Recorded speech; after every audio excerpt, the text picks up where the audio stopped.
Welcome back, everybody. It's been a good start to the holiday shopping season, and that means the malls are bustling. But which stores are doing better than others when it comes to capturing foot traffic?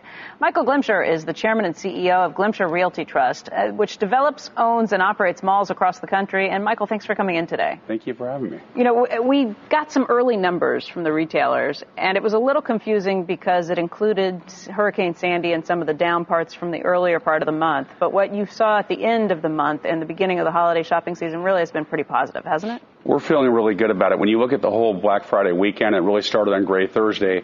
We had sales up about 2.5%. We had traffic up 8%. People are out shopping. The real interesting thing that happened this weekend was 28% of the people were in stores before midnight on Thursday. So the dynamic has really changed from what it has been in past years. Does that lead to more sales? You know, I think overall, again, 2.5% up for the weekend.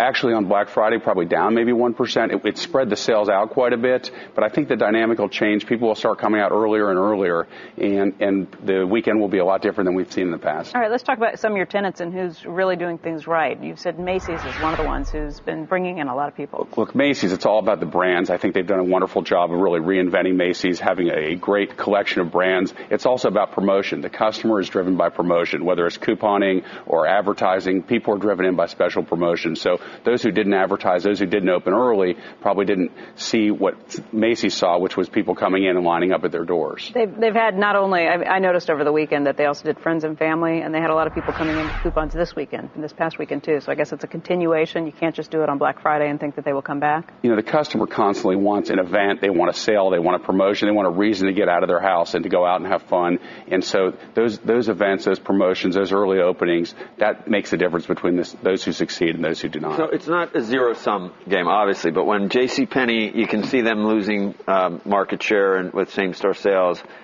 Does that go to, it doesn't go to Nordstrom or Neiman Marcus or Saks? Does it go right to Macy's because it's more, that's the corollary there? You know, it moves around. Maybe some goes to Target, maybe some goes to Macy's, but, you know, it doesn't go to high-end from JCPenney, right? It probably goes to Macy's. So you can just move some of those same-store sales numbers right from JCPenney right over to Macy's. And again, it moves. Each season, someone's stronger. Each season, someone has the better goods. Each season, someone promotes better. But Macy's better. Benefited this time from those horrific numbers. Absolutely, they did. They did. So that's where people went. In JCPenney, do they ever? When they do redo a store, they do much better. But what are you saying? They're not doing it right? Or we have them in about 60% of our properties. I love their strategy. Now it's all about implementation. If you see the goods that they have, the Levi's, the Joe Fresh, the Sephora, which has been incredibly successful over a number of years, they have a great strategy. The question is now, how do you implement that strategy? How do you spend $800 million over the next year turning these stores around and redoing them? That's really going to be the proof. It's going to be in the pudding of how do they perform. Will they be able to? You think this Johnson guy can do it? I think he's got the ability, and I think he's got a great strategy that can work. The question is, how long does it take, and does the customer love it? How many of your stores have been the updated ones versus the ones that haven't been touched yet? You know, they've all been touched with departments, but not a full redo. Thing. So I would say at least half of them have been touched in some way, and the departments that have been touched are probably up 50-60% over what was there previously. So it's definitely driving sales. It's just very expensive and very time-consuming. Do you have any malls in Cincinnati down there? We do not. You don't? Because they're like ghost towns. Some of them, it's scary. I mean, what's happened? Is that just specific to is it a problem everywhere with malls, or it depends on the key tenant? Or it's so interesting. You know, we're 95% occupied. We have some of the highest occupancy we've ever seen in our portfolio. We have the highest sales we've ever seen. Rents are up about 10%. Sales are up about 10%. So it's location? So it's all about location. It really is. And each mall is different. Yes. What about Target? How have they done so far? They're a big anchor tenant for you too, aren't they? Target's not real large for us in that we're primarily enclosed regional malls, but they've gotten off to a nice start for the holiday season. And again, it's all been about brands and it's all been about promotion. Besides JCPenney, is there anybody else who you're a little worried about as you watch?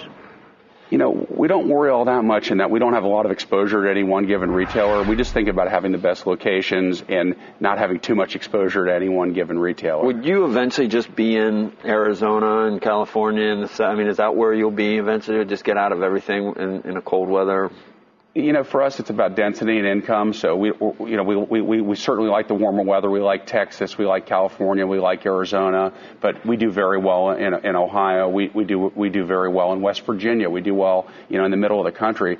People are buying the same goods and services everywhere, and it just depends on, are you the top one or two asset in that market? You say, are there good or bad malls? It's really being the best within that marketplace, and I think you're going to see fewer properties, but the good ones are only going to get stronger. Right. Is the one mall you wish you owned, the Short Hills Mall? I mean, you did, but it's too expensive. It's almost like buying the Cowboys. There's a long list of malls that we wish we owned, and we say the only thing we don't like about them is that we don't own them. But sure, we don't. There are many. Is that the best one? It's certainly one of the top 10 in the country. Yeah. Mall of America too, right? That's a great asset, and it just has a lot of volume. It's a mall for everyone. It's right down the middle of the fairway, and people enjoy going there, and it's a tourist destination. So I'd like to own both of them. Why not? Michael, thank you very much for coming in today. Thanks so much for having me. Really appreciate it. I'll see what I can do. You slip me a little what your offer is, and I'll present it to someone out there, and I don't want any more than 20%.